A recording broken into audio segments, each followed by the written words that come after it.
네, 오늘 20강 기부금이랑 기업 업무 추진비 이렇게 두 가지 오늘 한번 살펴보겠습니다. 처음으로 기부금입니다. 기부금이 무엇이냐? 교환해 보시면 사업과 직접 관련 없이 무상으로 지출하는 증여재산가액이라고 합니다. 우리 일반적으로 기부를 할 때 그것이 대가성 없이 이렇게 주는 것을 기부라고 하는 것이죠. 그래서 법인세법에도 그 사업과 관련이 있으면 안 돼요. 그냥 사업과 관련 없이 주는 것이고 그것이 대가성 없이 그냥 무상으로 주는 금을 우리가 기부금이라 그럽니다. 기부금 같은 경우에는 원칙적으로 사업과 관련이 없어요. 그래서 이거 같은 경우에는 송금에 산입하면 안 되는 게 원칙입니다. 그런데 좋은 단체, 이런 좋은 일을 하는 단체에 기부를 하는 경우에 그것이 국가 정책적으로 공익적 성격이 있으니까 원칙은 송금 산입하면 안 되나 일부 한도 내에서 기부금에 대한 것을 송금 산입한다. 이런 취지로 기부금에 송금을 해주고 그리고 일정한 한도를 설정을 하고 있습니다. 그 밑에 교환 보시면 의제 기부금이라고 있는데 의제 기부금이 무엇이냐면은 실제로 이거는 내가 기부를 한 건 아니에요. 이거는 물건을 팔았는데 일정한 요건에 해당되는 경우에 그것을 기부로 보겠다는 의미인데 교환해 보시면 특수관계가 없는 자한테 정당한 사유 없이 여기까지는 똑같죠. 근데 자산을 정상가액보다 저가로 양도하거나 고가로 매입하는 경우예요. 자산을 양도하거나 내가 매입하는 경우인데 저가로 양도하거나 고가로 매입을 한 거니까 내가 손해를 보는 것이죠. 그러면 그 금액에 대해서 일정 부분을 기부금으로 보겠다는 것입니다. 요거 정상가액의 범위 같은 경우 제가 교환에 좀 빠뜨려 먹은 부분이 있는데 시가의 30%예요. 그러니까 앞으로 30%. 요거 한번 적어주시면 좋을 것 같네요. 시가가 100원이다. 그러면 앞으로 30%는 70원이겠죠. 그리고 뒤로 30%는 130원이겠죠. 그러니까 시가 100원짜리를 내가 70원에 판매하거나 130원보다 비싸게 주고 산 금액이 있다면 그 부분에 대해서는 기부금이라고 보는 겁니다. 비록 기부를 하는 게 아니고 자산 양도로 봤음에도 불구하는데 말이죠. 그래서 이거를 내가 50원에 팔았다. 그러면 이 20원만큼을 기부금으로 보겠다는 의미입니다. 130원짜리인데 100원짜리인데 내가 이걸 150원에 샀다. 그럼 30%를 넘어선 금액 이 20원에 대해서 기부금으로 보겠다는 의미입니다. 저가 양도하거나 고가 매수한 금액, 요금에 대해서 기부금으로 보겠다. 비록 기부가 아니지만 의제해서 기부금으로 보겠다. 이런 의미입니다. 두 번째로 기부금의 종류예요. 기부금 크게 세 가지가 있습니다. 그 밑에 동그라미 4번 보면 그 외에 비지정 기부금이라고 하는데 요거는 이제 법적인 기부금은 아니고 위에 나와 있는 세 가지 기부금이 아니면 요것은 적격 기부금이 아니라 그래가지고 비지정 기부금이라고 합니다. 그래서 첫 번째로 특례 기부금 먼저 보면 이거 옛날에 법정 기부금이라고 불렸는데 이게 용어가 바뀌어가지고 지금은 특례 기부금이라고 하고 있습니다. 어디에 지출한 것을 우리가 특례 기부금이라 보냐? 국가나 지방자치단체에 기부하거나 또 국방헌금, 천재지변으로 이재 민한테 지급한 구호품, 그리고 사립학교나 비영리 교육재단 등 이런 교육기관에 지출하는 시설, 교육, 연구기부금, 장학금, 시교 연장 이런 것도 있고 국립대학 병원이나 각종 병원에 지급하는 시교연, 시설비, 교육비, 연구기부금 이런 것도 법정 기부금으로 봅니다. 요거 잠깐 비교하셔야 될 게 특례 기부금에 보면 그 첫 번째 줄에 사립학교나 비영리 교육재단 등의 법정 교육 기관에 지출하는 시교 연장 이렇게 했는데 그 밑에 일반 기부금의 그 두 번째 특정 용도 기부금 보이시죠? 여기 보면 유치원이나 그런 교육기관의 장이 추천하는 개인에게 지급하는 시교 연장 이런 거는 일반 기부금이라고 봐서 이게 어떤 차이가 있냐면 특례 기부금 같은 경우에는 이런 시교 연장을 그 기관에다가 직접 기부하는 경우에는 특례 기부금이라 보고 그 기관의 장이 추천하는 개인에다 주면 그것은 일반 기부금이라고 봐서 요 두 개를 구분하는 겁니다. 아무래도 특정 개인에게 주는 것보다는 그 기관에 주는 게 좀 더 공익적인 성격이 강하기 때문에 특례 기부금으로 놓은 것이겠죠. 밑에 보시면 그 기부금의 송근산이 한도 있죠. 여기에서 이제 특례 기부금부터 우리사주조합, 일반 기부금 이렇게 그 기부금의 송근산이 한도율이 달라져요. 특례 기부금이 제일 많이 그 기부금 한도를 인정해 주는 거라서 특례 기부금이 어떻게 보면 공익적 성격이 더 좋은 기부금이라 볼 수 있겠죠. 다시 돌아가가지고 특례 기부금에 보면 우리가 방금 그 병원에 기부하는 식요연 여기까지 했습니다. 그 다음에 사회복지 공동모금회나 재단 법인 바보의 나눔 등에 지출하는 기부금 이런 것도 특례 기부금으로 본다. 한번 눈여겨보시면 좋을 것 같고요. 두 번째로 우리 사주조합에 기부하는 기부금입니다. 법인 주주가 우리 사주조합에 지출하는 기부금. 내가 법인 주주예요. 개인 주주가 아니고요. 내가 법인 주주인데 우리 사주조합에 기부했다. 그러면 그 기부금 같은 경우에는 우리 사주조합 기부금이라고 해서 이것도 송금산이 해준다. 근데 단 직접 출연하는 자사주의 장부가액이나 금품은 전액 송금 산입합니다. 뭐가 차이점이 있냐면 내가 직접 출연을 해서 지급하는 자사주의 장부가액, 금품 이런 거는 기부금 한도에 넣지 않고 전액 송금으로 인정해준다. 이런 의미입니다. 세 번째로 일반 기부금이에요. 세 가지가 있는데 첫 번째로 고유 목적 사업비로 지출한 금액입니다. 어디 지출하는 것이냐면 사회복지법인이나 어린이집 또는 학교, 인허가 단체 이런 기관 등에 지출하는 고유 목적 사업비 일반 기부금이고요. 두 번째로 특정 용도 기부금, 유치원이나 초중고 시설장에 추천하는 개인에게 아까 그 기관에 지출하면 뭐랬습니까? 특례 기부금이라 그랬죠. 그 개인에게 지급하는 식요 연장, 요거 일반 기부금으로 보고 있고 공익신탁의 신탁기부금 또는 공익단체에 기부하는 기부금 같은 경우에도 일반 기부금으로 보고 있다. 이렇게 쭉 보시면 될 것 같습니다. 그 밖에 기부금 같은 경우에도 있는데 사회복지시설이나 해외 일반 기부금 단체 또는 국제기구에 지출하는 기부금 같은 경우에도 일반 기부금으로 보고 있다. 마지막으로 비지정 기부금입니다. 그 외 기부금이라고 나와 있는데 이런 법에서 나열하는 단체에 지출하지 않은 다른 단체에 지출하는 기부금은 비지정 기부금이라 그래서 이따 한도에도 보겠지만 이런 비지정 기부금 단체에 지출하는 금액 같은 경우에는 전액 송금에 산입하지 않습니다. 공익적 목적이 없다는 말이죠. 세 번째로 기부금의 송금 산입 한도입니다. 특례 기부금부터 보겠습니다. 기준 소득 금액에서 2월 결성금을 뺀 금액의 50%라고 하고 있습니다. 첫 번째로 기준 소득 금액이 뭔지 한번 살펴볼게요. 기준 소득 금액은 단기 순이익. 우리 단기 순이익이라면 그 기업 회계 기준상 그 단기 순이익입니다. 장부상 나와 있는 매출에서 비용을 뺀 단기 순이익을 말하는 것이고 그 금액에서 우리 손익 그 세무 조정한 것들 있죠. 입금 산입이나 송금 불산입 한 것들 요거 더하고 송금 산입이나 입금 불산입 한 것들 빼고 요 금액에서 방금 그 특례나 우리 사주조합 일반 기부금 요거 세 개를 합해요. 요 합한 금액을 우리가 기준소득 금액이라고 그럽니다. 거기서 2월 결손금 뺀 금액의 50%라고 했습니다. 여기서 말한 2월 결손금은 우리가 그 차가감 소득 금액 나오죠. 거기서 이미소 빼는 것이죠. 거기서 빼는 2월 결손금을 의미하는 것이고요. 여기 뺀 금액의 50%까지를 기부금의 한도로 인정한다. 한도로 인정한다고 했습니다. 이게 한도니까 이거 안에서 특례 기부금을 쓴 게 대해서는 어떻게 전액 송금이 되는 것이겠죠. 이따 문제 풀 때 한번 볼 것이고요. 그래서 이 기준소득금액 같은 경우에는 다른 세무조정이 끝나야 이 기준소득금액이 나오는 것이겠죠. 왜냐하면 단기순이익에다가 세무조정 금액을 반영하는 거니까. 그래서 일반적인 소득금액 조정 합계표에 이 기부금 한도를 초과해서 발생하는 금액에 대해서는 조정 그 내역에 반영하지 않습니다. 그러면 어디서 반영하냐? 법인세 신고서에 직접 반영하는 다른 서식이 있거든요. 거기에 반영을 하기 때문에 소득금액 조정 합계표에는 반영을 하지 않는다. 먼저 조정을 못하기 때문인 것이죠. 그래서 그 특례 기부금은 그렇게 하고 참고로 2월 결손금을 빼는 이유는 그 법인이 2월 결손금이 많잖아요. 그러면 이 한도가 줄어들겠죠. 즉 너네 회사 결손인데 그렇게 많이 기부하지 마라. 결손이면 너네 회사 사업이나 열심히 하지 왜 기부를 하냐.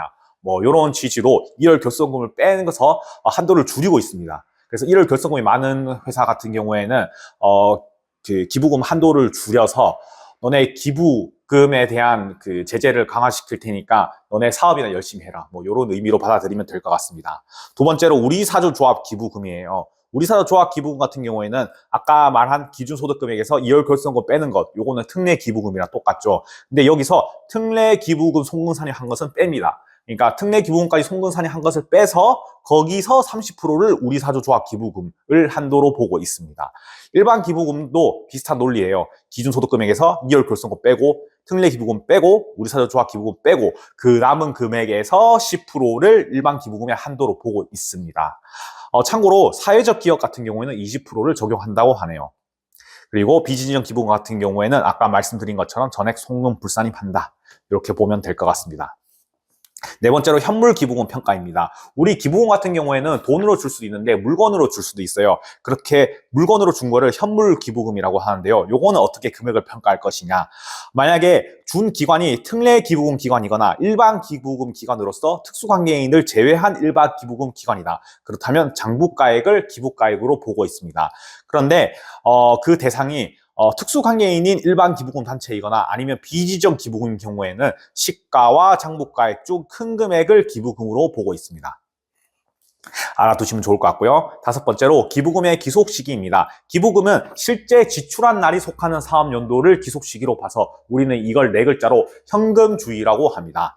이따 보시면 알겠지만 접대비, 기업 업무 추진비 같은 경우에는 발생주의를 택하고 있어서 접대 행위를 한 날을 기업 업무 추진비에 기속 연도를 하고 있는데 이와는 비교되게 기부금 같은 경우에는 실제 기부한 날이 속하는 사업 연도의 현금주의에 따라서 기속 시기를 정하고 있다. 이렇게 보시면 될 것 같습니다.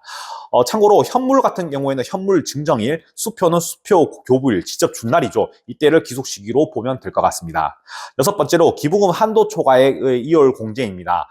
특례 기부금 그리고 일반 기부금의 한도 초과액 같은 경우에는 그 다음 년 사업연도 한도 초과액에 대해 초과한 다음 사업연도에 10년간 이월 가능하다고 했습니다. 우리 어디서 10년, 15년 많이 들어봤죠. 일반적인 이월 결손금 우리 소득세법에서 한번 배운 적이 있는데요. 몇 년 됐냐 그랬습니까? 15년 그리고 특정 연도 이전에는 10년이라고 그랬죠. 그런데 기부금 같은 경우에는 2월에서 송금 산입할 수 있대 그 기간을 10년으로 정하고 있습니다. 15년이 아닌 10년이라는 점 알아두시면 좋을 것 같고요. 참고로 우리 사조조합 기부금 같은 경우에는 2월 불가하다고 법령에 나와 있습니다. 다음 장 넘겨서 우리 기부금 문제 같은 경우에는 접대비 내용을 한번 설명하고 같이 한번 풀어보도록 할게요. 그래서 두 번째 장 같은 경우에는 기업 업무 추진비의 송금 불산입니다. 과거에는 접대비라고 했죠. 제가 공부할 당시에도 접대비라고 배웠어서 제가 접대비라는 그 용어가 입에 있는데요. 혹시나 제가 중간에 접대비라고 의미한다면 그것이 기업 업무 추진비라고 이렇게 이해하시면 될 것 같습니다. 그래서 기업 업무 추진비의 송금 불산입. 첫 번째, 의의가 무엇이냐? 접대, 교재, 사례 등 기타 명목에 관계없이 사업과 관련하여 지출하는 금액입니다. 그러니까 사업과 관련하여 지출하는 금액이니까 원칙은 이것은 송금에 산입되어야 돼요. 아까 기부금 같은 경우에는 사업과 관련이 없으니까 이것은 송금에 산입 안 되는 건데 공익적인 목적이 있어서 송금에 일부 산입해 주는 거고 기업 업무 추진비 같은 경우에는 사업과 관련하여 지출하는 거니까 원칙은 전액 송금 산입해야 돼요. 근데 이렇게 접대비에 대해서 한도 끝도 없이 송금 산입을 한다면 아무래도 이렇게 기업에서 접대하는 문화가 사회 풍토적으로 조금 안 맞는 수가 있습니다. 그래서 과도한 접대 행위를 제한하기 위해서 접대비 같은 경우에는 한도를 둬가지고 한도를 초과하는 금액에 대해서는 송금에 산입하지 않겠다. 이런 의미입니다. 두 번째로 기업 업무 추진비의 종류입니다. 기업 업무 추진비랑 비슷한 용어가 하나 있는데 광고 비슷한 의미가 하나 있는데 그것이 광고 선전비예요. 그래서 첫 번째로 기업 업무 추진비와 광고 선전비의 차이 이거 한번 살펴보고 넘어갈 건데요. 기업 업무 추진비는 방금 말씀드린 것처럼 거래 상대방과 거래 관계를 원활하게 하기 위해서 지출하는 비용이고 그리고 지출 상대방은 당연히 내가 접대하는 특정인이 되겠죠. 그래서 요거 같은 경우에는 한도 내 송금 산입하고 있다. 두 번째로 광고 선전비 같은 경우에는 불특정 다수의 구매 의욕을 자극하기 위해 지출하는 것이에요. 우리 지나가다가 뭐 볼펜은 준다거나 아니면 뭐 팜플렛을 준다거나 이러한 경우에 이것이 사실 얼마 되진 않고 아무한테 지나가는 사람한테 주는 것이죠. 그래서 우리는 이거를 그냥 광고 선전 목적으로 해서 불특정 다수에게 지급하는 금액이니까 요거 같은 경우에는 전액 송금으로 인정한다. 그래서 이런 차이가 있고 기부금은 아까 살펴본 내용 한번 참고하시면 좋을 것 같습니다. 두 번째로 기업 업무 추진비로 보는 금액은 무엇이냐? 명목 여하에 불구하고 그 실질에 따라 판단하면서 만약에 실질이 그것이 접대 행위에 발생되는 소요 비용이다. 그러면 그것을 명목 여하에 상관없이 전부 접대비로 본다는 의미입니다. 참고로 아래의 경우에도 기업 업무 추진비로 본다고 했습니다. 첫 번째로 직원이 조직한 조합 또는 단체, 근데 그 단체가 법인인 경우에 하나입니다. 단체에 지출한 복리시설비 이런 것도 접대비로 보고 있습니다. 근데 그 직원이 조직한 단체가 법인이 아니고 일반 법인 아닌 단체이거나 그 개인이다. 그러면 이거 복리후생비 성격이기 때문에 일반 비용 처리로 하면 될 것이고요. 접대비, 기업 업무 추진비 한도에 걸리지는 않는다는 의미겠죠. 두 번째로 약정에 따라 포기한 채권으로서 업무 관련성이 있는 경우, 내가 채권을 가지고 있어요. 물건을 팔아서 그것을 돈 받을 권리를 가지고 있는데 그것을 포기했어요. 왜 포기했을까요? 이 상대방과 거래 상대방과 다음 거래를 원활하게 위해서 이번 채권을 포기하는 경우가 있겠죠. 이러한 경우에도 접대 성격이 있다고 보기 때문에 이렇게 약정에 따라 포기한 채권으로서 그것이 업무와 관련성이 있다. 그러면 요거는 접대비로 기업 업무 추진비로 보겠다. 참고로 업무와 관련성이 없어요. 그러면 그냥 준 거죠. 요 같은 경우에는 기부금으로 주는 게 좀 더 합리적일 것 같습니다. 세 번째로 기업 업무 추진비 관련해서 부가가치세 매입세액 불공제액. 우리 그 부가가치세 때 배웠죠. 그 기업 접대 행위와 관련해가지고 지급하는 경우, 판매하는 물품 같은 경우에는 매입하는 물품 같은 경우에는 부가가치세 매입세 받는다 그랬습니까? 못 받는다 그랬습니까? 못 받는다 그랬죠. 사세 비대 토득명 할 때 P자죠. 접대비 관련한 거 요거 매입세 공제 못 받는 것이니까 그러한 매입세 공제 못 받는 금액 같은 경우에도 접대비에 포함된다. 예를 들어서 물건이 100원짜리인데 부가가치세를 10원 포함해서 110원에서 산 물건이에요. 그러면 원래 이거 10원 같은 경우에는 부가가치세 매입세액으로 이거 매입세액 받아야 되는 것이겠죠. 그런데 매입세액 못 받으니까 접대비 성격이라서 못 받으니까 이 110원에 대해서 전체에 대해서 기업 업무 추진비로 본다. 이런 내용입니다. 그리고 사업상 증여에 대한 부가가치세 매출세액. 우리가 사업상을 증여할 때 그 부가가치세 매출세액에서도 전액 접대비로 본다. 왜냐하면 사업상 증여한 거니까 이렇게 보면 될 것 같습니다. 네 번째로 광고 목적으로 특정인에게 증여한 광고 선전물 같은 경우에도 이것을 기업 업무 추진비로 보는데 근데 단 아래 1, 2에 해당하는 경우에는 전액 송금 산입을 한다 합니다. 1인당 연간 5만 원 이하. 그러니까 소액인 거죠. 1인당 연간 5만 원 이하면 이것이 사실 소액이니까 요 정도로는 그 사람의 마음을 움직일 수 없다. 이렇게 보아서 1인당 연간 5만 원 이하의 물품을 준 경우에는 요거는 접대비로 보지 않겠다. 그리고 개수에 상관없이 계단 3만 원 이하의 물품을 증정하는 경우에도 광고 선전비로 성격이 강하기 때문에 이런 것도 기업 업무 추진비로 보지 않겠다. 즉 3만 원짜리 하나가 있고 4만 원짜리 하나를 줬어요. 그러면 이거 어떻게 될까요? 3만 원짜리 같은 경우에는 3만 원 이하니까 빠지는 것이죠. 그러면 이 사람한테 준 거는 연간 4만 원밖에 안 되니까 5만 원 이하죠.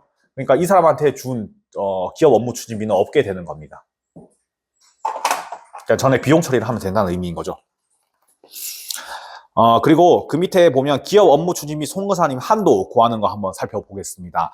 아래 1, 2 순서로 수행한다 그랬는데 1번, 양괄로 1번이 무엇이냐면 한도 상관없이 즉시 송금 불산입. 이런 금액이 있으면 한도에 비교하지 않고 바로 송금 불산입 한다는 의미입니다. 어떤 게 있냐? 적격 증빙 서류 미비한 기업 업무 추진비입니다.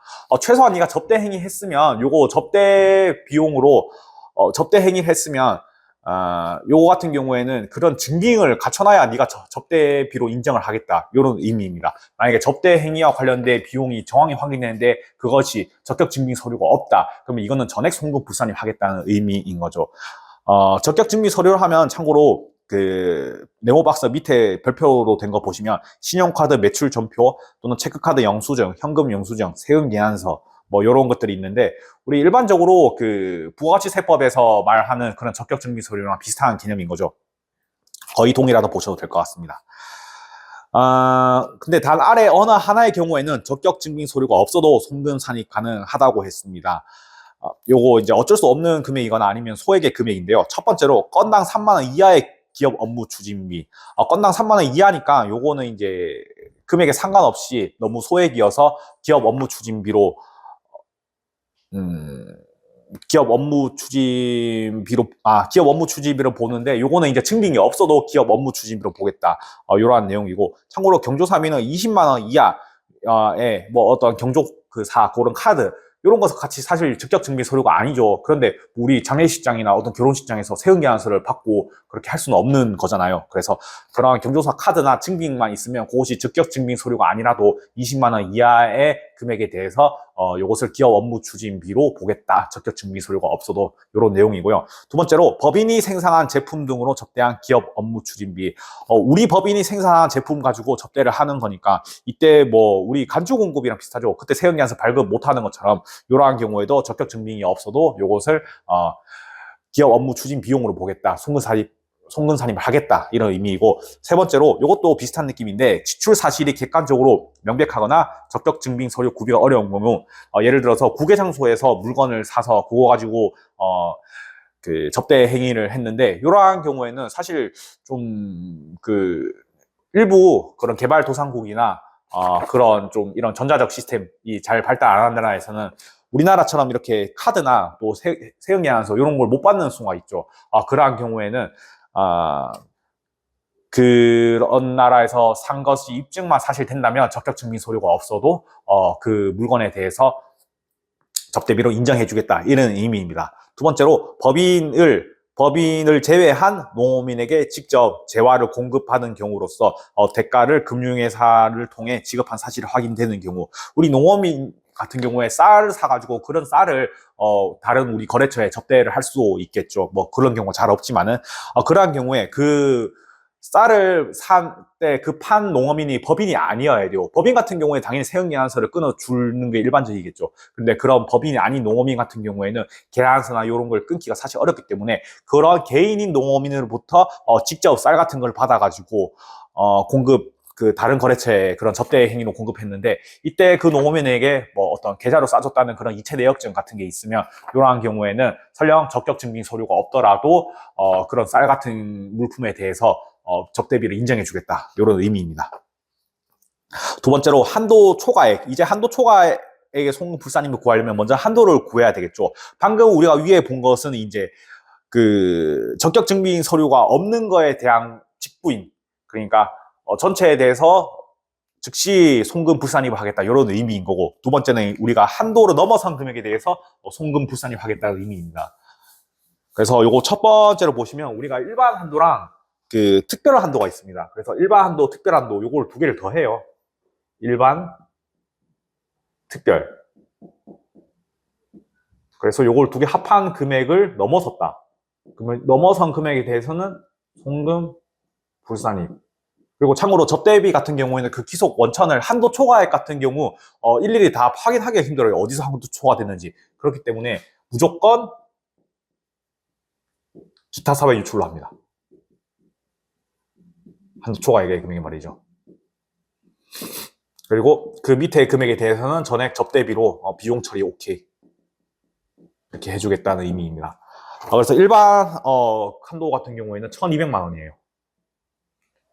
근데 참고로 중소기업 같은 경우에는 3,600만 원입니다. 이 두 가지 다 기억을 해주셔야 되고요. 그리고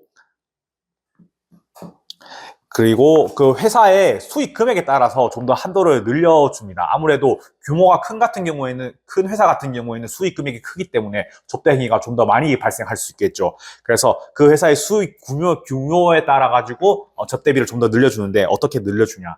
일반 수익 금액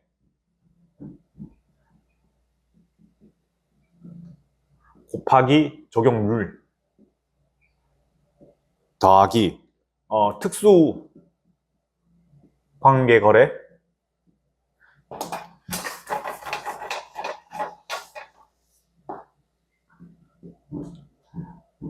수익 금액 곱하기 한도율, 이렇게 보고 있습니다. 참고로 일반 수익금 한도율 보고 있고, 특수관계 수익금의 한도율은 여기는 10%만 곱하고 있습니다.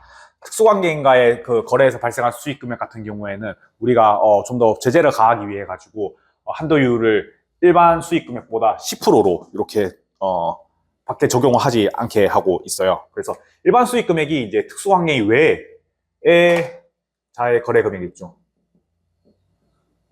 수익금액. 참고로 이 수익금액 같은 경우에는 그 네모 박스 밑에 보시면 기업 회계 기준상 수익금액입니다. 일반적으로 우리가 세법상이 아니라 기업 회계 기준상 수익금액인데, 참고로 총 매출액에서 애누리, 환입액, 할인액 이런 거 차감해서 순액으로 표시하는 경우가 일반적이거든요. 그 금액에 참고로 부산물, 작업 폐각물, 매각액, 그리고 중단 사업 부분의 매출액은 포함한다. 그래서 차감하는 것은 애누리, 환입, 할인액 이런 것이 있고, 부산물, 작업 폐각물, 매각액, 중단 사업 부분 매출 요거 세 개는 포함한다. 이렇게 생각하시면 좋을 것 같습니다. 그래서 우리가 먼저 이 1,200만 원 또는 3,600만 원의 이런 율에 따른 금액을 더하면 되고요. 이번에 두 번째 율에 대해서 한번 볼게요. 율 밑에 적용율 별표 2개 이렇게 교환에 나와 있죠. 수익 금액인데 100억 이하의 초과분은 0.3%, 100억부터 500억까지는 0.2%, 500억 초과분은 0.03%. 우리가 누진세율처럼 이렇게 단계적으로 율을 적용하겠다 이런 의미인 거죠. 그러니까 100억 이하 분이 제일 비율이 큰 거죠. 그러니까 최대한 접대를 적게 해라 이런 의미로 이렇게 수익 금액이 클수록 그 비율을 줄어들게 하는 그런 취지가 있습니다. 그리고 특별 한도가 있어요. 특별 한도 2개가 있는데, 문화기업 업무 추진비, 전통시장 기업 업무 추진비. 접대 행위는 하는 것인데 그것이 뭐 영화 티켓이나 이런 책을 선물해 줬다. 그러면 요것은 사실상 그런 영화나 그런 그 책, 요런 문화를 사업을 발전하기 시키기 위한 요런 또 효과를 낼 수 있거나, 아니면 전통시장을 활성화하기 위한 요런 또 효과가 있는 거니까 요런 같은 경우에는 조금 더 인정을 해주겠다는 의미입니다. 그래서 요거는 추가예요, 추가. 그래서 여기 금액 중에서 만약에 이런 금액이 있다, 문화나 전통시장, 그러면 요거는 또 추가로 해주는 겁니다. 어떻게 하는 것이냐, 문화 접대비는 그렇게 문화 접대비로 쓴 금액을 한도를 정하고 있는데, 일반 수익 금액 추진비 한도 이거 있죠. 이거 전체 다 일반 곱하기 20% 한도로 해가지고 추가로 좀 더 해주겠다는 의미입니다. 전통시장은 똑같습니다. 근데 전통시장 사용 접대비를 일반 요 한도에 10%를 더해줍니다. 우리 문화생활을 한 것에 대해서는 10%씩 더해주겠다는 의미인 거죠. 그래서 이렇게 두 개 더한 특별 한도랑 우리 일반 한도를 더해서 그것을 전체 우리 기업 업무 추진비를 한도로 해가지고, 만약에 회사가 1년 동안 쓴 기업 업무 추진비가 요거보다 크다, 그러면 그 초과하는 금액에 대해서는 무조건 기타 사유 유출로 송금 불산입하게 됩니다.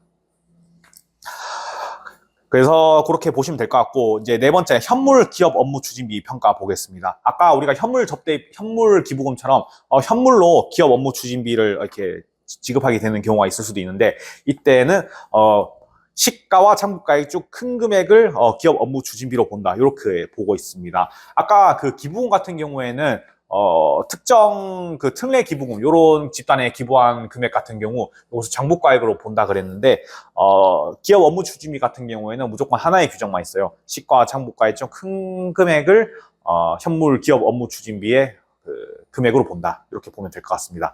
다섯 번째로 귀속 시기. 아까 말씀드린 것처럼 기업 업무 추진비는 발생주의, 그러니까 그 접대 행위를 한 날이 속하는 사업연도에 귀속 시기를 해야지, 설령 이걸 돈을 뒤에 줬다, 그 다음 연도에 줬다 그래도 이때 줄 때 송금을 산입하면 안 된다. 실제 접대 행위를 발생한 날이 속하는 사업연도에 기업 업무 추진비에 송금 산입해라.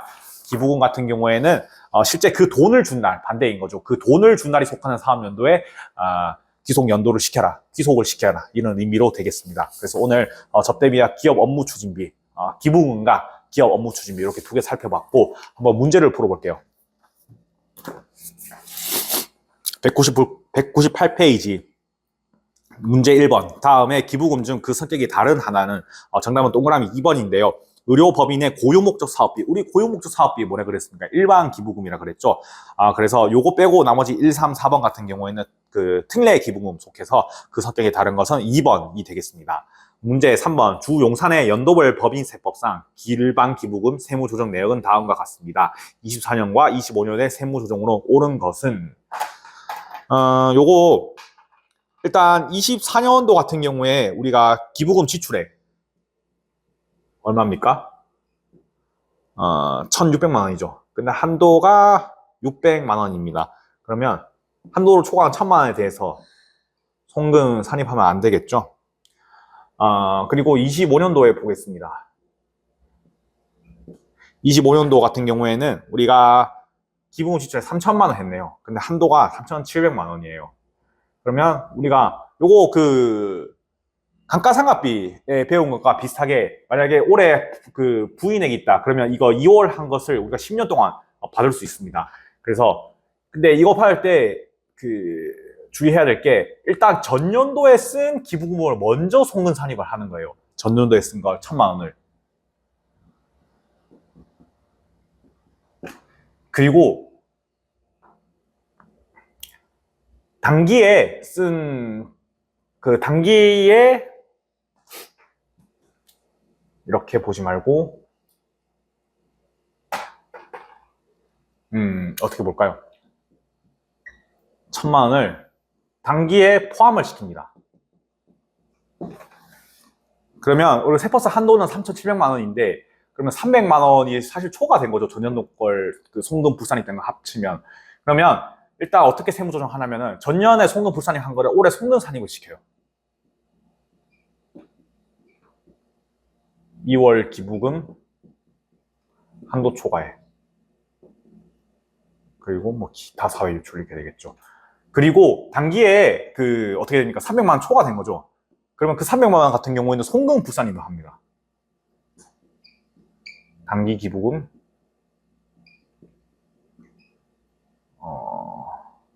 기타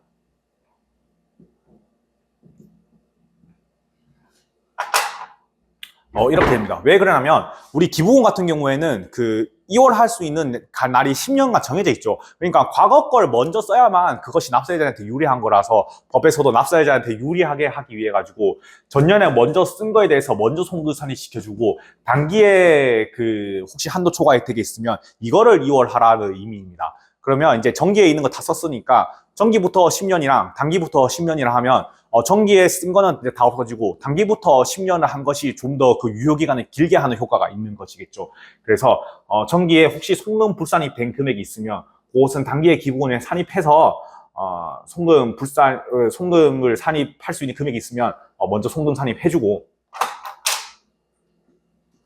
단기에 초과된 금액에 대해서는 송금 불산입을 뒤에 해라. 이렇게 한다는 의미라는 거 요거 알아두시면 좋을 것 같습니다.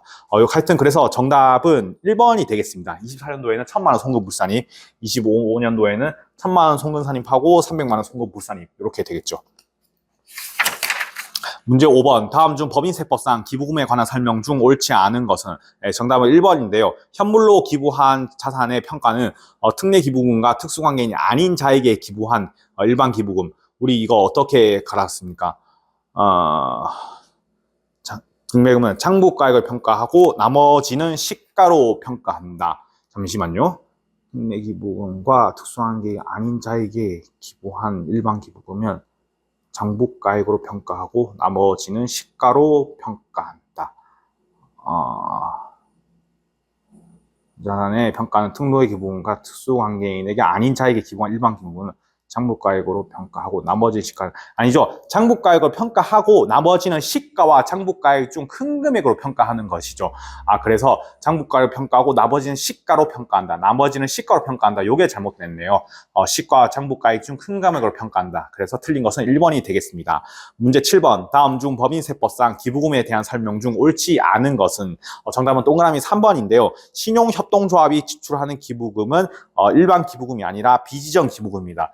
기부금입니다. 우리 신용협동조합 그 기부금 단체에 포함되어 있지 않았죠, 교환에. 그러니까 그런 미열거된 단체 같은 경우에는 비지정 기부금이라고 보면 되고 이런 비지정 기부금에 쓴 금액 같은 경우에는 전액 송금 불산이 된다. 이렇게 세트로 정리해 두시면 좋을 것 같습니다. 그래서 틀린 것은 3번입니다. 문제 9번. 다음은 제조업을 영위하는 주 3일의 7기 사업연도의 기부금에 관한 내용입니다. 3일의 7기 사업연도의 특례 기부금 한도 초과액은 얼마인가 했는데 요거 그러면 그 기부금 한번 한도까지 비교해보라는 의미인 거죠.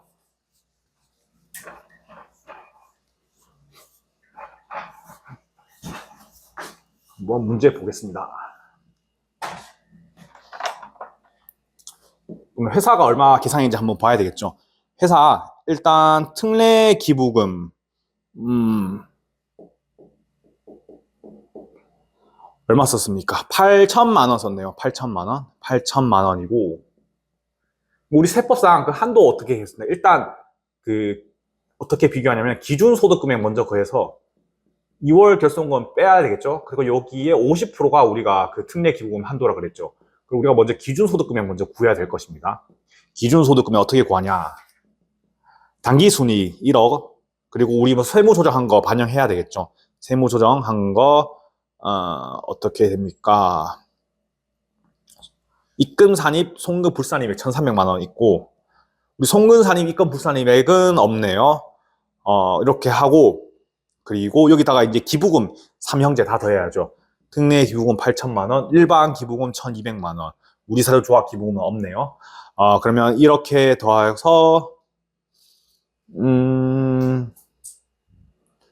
그렇죠. 30, 0, 8, 12 이렇게 되면 이게 2억 500만 원이 되겠네요. 그러면 이게 2억 500만 원이고 2월 결손금 우리 8천만 원 냈죠. 그만큼은 한도에서 빼야 된다. 그러면 이게 125니까 125에 50% 어떻게 됩니까? 6,250만 원 이렇게 될 것 같네요. 그러면 우리 한도 초과액 얼마냐면 1,750만 원. 송금 불산입 한도 초과니까 기타 사회 유출 이렇게 되면 될 것 같습니다. 정답은 2번이 되겠습니다. 우리 그러면 접대비, 기업 업무 추진비 요거 한번 문제 풀어볼게요. 연습 문제 1번. 다음 중 법인세법상 기업 업무 추진비에 대한 설명으로 옳지 않은 것은 정답은 3번인데요. 특정 거래처의 광고 선전 물품으로 4만 원 상당의 달력과 15,000원 달력 상당의 컵을 기증하였다면 55,000원을 기업 업무 추진비로 본다 라고 했는데 우리 15,000원 금액 같은 경우에는 그렇죠. 이거 3만 원 이하이기 때문에 기업 업무 추진비로 안 보는 것이죠. 그렇기 때문에 요거 빼고 1인당 4만원, 요거 4만원 같은 경우에는 5만원 이하이니까 요거 같은 경우에는 기업 업무 추진비로 보지 않습니다. 그래서 우리 5만 5천원의 기업 업무 추진비로 본다. 요게 틀린 내용이고요. 그래서 정답은 동그라미 3번. 문제 3번 보겠습니다. 다음 중 법인세법상 기업 업무 추진비에 관한 설명으로 옳지 않은 것은 정답은 동그라미 4번인데요. 기업 업무 추진비 관련 부가가치세 매입 불공제액은 기업 업무 추진비로 보지 않고 세금과 공과금으로 본다. 아니죠. 기업 업무 추진비로 본다 그랬죠. 그럼 불공제 아까 100원, 10원 그 110원 전체에 대해서 우리가 기업 업무 추진비로 본다 그랬습니다. 정답은 동그라미 4번 되겠네요. 문제 5번. 주 3일 담당 회계사인 김자문 회계사는 21기에 기업 업무 추진비에 대하여 다음과 같이 자문했습니다. 자문한 내용 중 옳지 않은 것은 정답은 동그라미 3번. 자문 3번인데요. 현물 기업 업무 추진비는 장부가액으로 기업 업무 추진비를 계산. 아니죠. 현물 기업 업무 추진비는 어떻게 계산한다 그랬습니까? 시가 장부가액 중 큰 금액을 우리가 현물 기업 업무 추진비의 금액으로 본다 그랬죠. 참고로 기부금 같은 경우에는 우리 특례 기부금이랑 특수관계 외자에게 지급한 일반 기부금 요것만 장부가액을 보고 나머지 같은 경우에는 장부와 시가와 장부가액 중 큰 가액을 본다. 이렇게 해서 우리 우리 기업 업무 추진비랑 기부금의 요게 현물인 경우에 요거 헷갈리면 안 되겠습니다. 그래서 정답은 3번입니다.